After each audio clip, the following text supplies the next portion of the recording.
যিনি হাবিল ছিলেন উনার সাথে একটা বোন আসছে, আবার কাবিল যে ছিল উনার সাথে একজন বোন আসছে। হাবিল যিনি ছিল উনার সাথে যেই বোন আসছে উনি একটু কালো ছিল, আর কাবিলের সাথে যে বোন আসছে উনি একজন সুন্দরী ছিল। নিয়ম ছিল কি, হাবিলের বোন কাবিল বিয়া করবে আর কাবিলের বোন হাবিল বিয়া করবে, কথা কোনটি কিনা এরকম নিয়ম ছিল। কিন্তু কি হয়েছে, ঘটনা উলটপালট হয়ে গিয়েছে। হাবিল যখন দেখতে পারলো কাবিলের বোন সুন্দর, কাবিল দেখতে পারলো হাবিলের বোন কিছু কালো, এত সুন্দর নয়।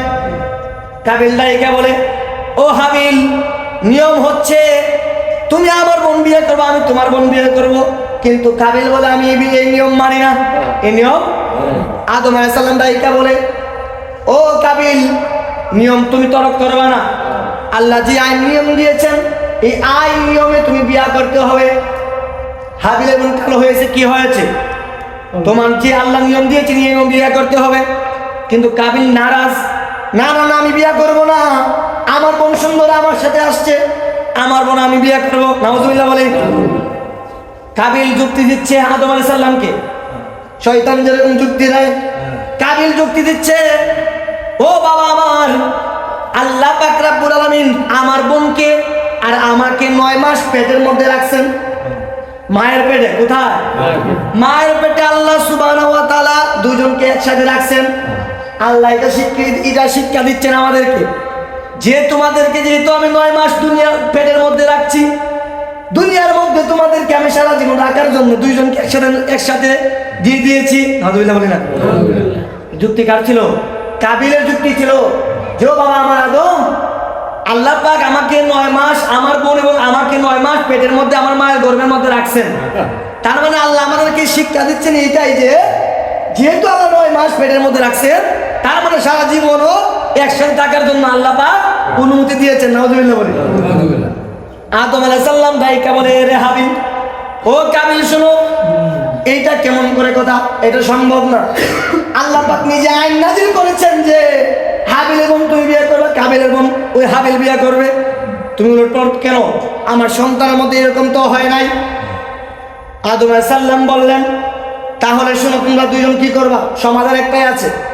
বলি, কি সমাধান? বুঝ, তোমরা দুইজন কুরবানি দেবা। কি দিবা? আওয়াজ দিয়ে কি দিবা? কথা না বুঝলে বলবেন। কি দিবা? কুরবানি দিবা।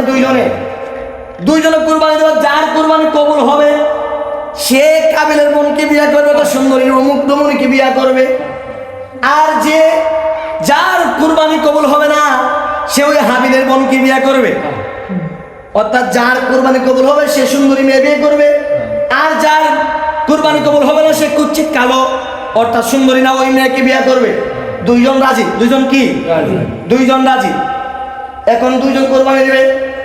আদম আলাইহিস সালামকে আল্লাহ সুবহানাহু ওয়া তাআলা আয়াত নাযিল করলেন, আদম শোনো, তুমি আমার কাবা জিয়ারত করার জন্য তুমি আমার কাবার মধ্যে চলে আসো। সুবহানাল্লাহ বলি। আদম আলাইহিস সালাম মক্কার মধ্যে রওনা হয়ে গেলেন, মক্কার মধ্যে চলে গেলেন। ওইদিকে হাবিল এবং কাবিল দুইজনে কুরবানি দিবে। কয়জনে? দুইজনে কুরবানি দিবে। কুরবানি দেওয়ার জন্য তারা যখন আনলো, হাবিল যে লোক ছিল উনি ছিলেন আল্লাহর তাকওয়া বান্দা। সুবহানাল্লাহ। অর্থাৎ আল্লাহ যে আইন দিয়েছেন ওই আইন উনি আগে থেকে মেনেছেন, কিন্তু কাবিল যিনি ছিল উনি ওই আইন মানতে রাজি না। হাবিল ছিল একজন আল্লাহর মকবুল বান্দা, আর কাবিল ছিল আল্লাহ পাকের সন্তুষ্ট বান্দা নয়। এখন কুরবানি দিবে। হাবিল যে লোক ছিল ওই হাবিল কি করলো? হাবিল আলাইহিস সালাম তিনি একটি সুন্দর একটি উট নিয়ে আসলেন। সুন্দর বিভিন্ন হাদিসের মধ্যে বিভিন্ন ভাষার মধ্যে আছে। উট নিয়ে আসলে অর্থাৎ উৎকৃষ্ট পানি, যেই পানিগুলো দেখতে সুন্দর, তাজা, টবল, শক্তি সম্পন্ন ব্যক্তি, শক্তি সম্পন্ন বস্তু। ওই হাবিল তিনি কুরবানির জন্য আল্লাহ পাকের নামে কুরবানি দিবেন, উনি সুন্দর একটা বস্তু নিয়ে আসছেন। আর কাবিল যেই আল্লাহ পাকের নিকৃষ্ট বান্দা অর্থাৎ পরিপূর্ণ আল্লাহর বান্দা না, ওই কাবিল কি করলো? ওই গম, আটা, শস্য দানা নষ্ট হয়ে গিয়েছে, ও কিছু হয়ে গিয়েছে, ওই রকম বস্তু আইনা কি করলো? কুরবানির জন্য দিল। এখন কুরবানি কবুল হয়েছে কিনা না হয়েছে কেমনে বুঝবো আমরা? আল্লাহ পাক ওই আদম আলাইহিস সালামের জামানায় একটা নিয়ম ছিল যে আগুন আইসা আসমান থেকে আগুন আইসা যার কুরবানি খেয়ে নেবে বা তুলে নেবে তার কুরবানি কবুল হবে, আর যার কুরবানি খাবে না খাইবে না তার কুরবানি কবুল হবে। এখন দেখা গেল আল্লাহ পাকের নির্দেশে আসমান থেকে আগুন আইসা হাবিলের কুরবানি খেয়ে ফেলেছে। সুবহানাল্লাহ বলে। উৎকৃষ্ট পানি, সুন্দর পানি, তাজা সবল প্রাণী আগুনে এসে কি করে ফেলেছে? খেয়ে ফেলেছে। আর যে শস্য দানা নষ্ট খাবার যেগুলা ওই কুরবানির জন্য উপযোগ করেছিল ওইটা আকাশের আগুনে এসে খাইতে পারে এবং খায় নাই। তার মানে কি হয়েছে? কুরবানি কাটটা কবুল হয়েছে, হাবিলেরটা কাটটা হাবিলেরটা কবুল হয়েছে, আর কাবিলেরটা কবুল। এখন দুই ভাই কথা হয়ে গিয়েছে, হয়ে যাওয়ার পরে হাবিলের শান্তর জবাব ওই যে কুরবানি কবুল হয়েছে হাতটা কাবিলেরটা কবুল হয় নাই। কাবিল দাইকে বলে লান্নাখা, ও হাবিল আমি তোমাকে মেরে ফেলবো। আমি তো কি করবো? ওই কাবিলে তারটা তো কবুল হয় নাই, মেরে ফেলবো। কাবিল হাবিল দাইকে বলে আমাকে মারবা কেন? তোমাকে হাবিল বলতে যে আমাকে মারবা কেন, আমার দোষটা কি? তোমার দোষ এইটাই যে তোমার কুরবানি কবুল হয়েছে, তোমার দোষ এটাই, তোমার কুরবানি আল্লাহ কবুল করছে। এখন ওই হাবিল আল্লাহর সন্তুষ্ট বান্দা, উনি দাইকে বলে ইন্নামা ইয়াতাকাব্বালুল্লাহু মিনাল মুত্তাকিন। উনি বলতেছে যে আল্লাহ পাক রব্বুল আলামিন তাদের কুরবানি কবুল করে যারা আল্লাহ পাকের আশায় আল্লাহ পাককে রাজি খুশি করার জন্য, আল্লাহ পাককে খুশি করার জন্য তারা কুরবানি করে, তাদের কুরবানি আল্লাহ সুবহানাহু ওয়া তাআলা কবুল করে। সুবহানাল্লাহ। এবং ফাতাওয়া লাহু মা নাফাসাহু ফাত্তাকা আখিহি ফাকাতালা। ওই বলে সুবহানাল্লাহ। যখন এই কথা বলল হাবিল লাইকে বলে ভাই আপনি আমাকে হত্যা করতে পারেন, কোনো সমস্যা নাই, তবে ভাই শুনেন আল্লাহ পাক কবুল করেছে আমারটা, তোমারটাও কবুল করবে তুমি যদি আল্লাহ পাকের সন্তুষ্ট বান্দা হতে পারো। সুবহানাল্লাহ বলি। ওই হাবিল ভাইকে বুঝাচ্ছে যে ভাই তোমার তো আল্লাহ কবুল করবে তুমি যদি আল্লাহ পাকের সন্তুষ্ট বান্দা হতে পারো। এখন হাবিল দাইকে বলে, কাবিল দাইকে বলে না না না তোমাকে আমি হত্যাই করব। আবার হাবিল দাইকে বলে ভাই আপনি আমাকে হত্যা করতে পারেন, তবে আমি আপনার উপরে কোনো হাত জুলুমজুস্ত করব না, আমি আপনাকে ওই মারার বদলে আমি আপনার উপরেও আমি হামলা করব না। মুমিনের কর্তব্য হচ্ছে মুমিন কখনো কাউকে হামলা করতে রাজি না।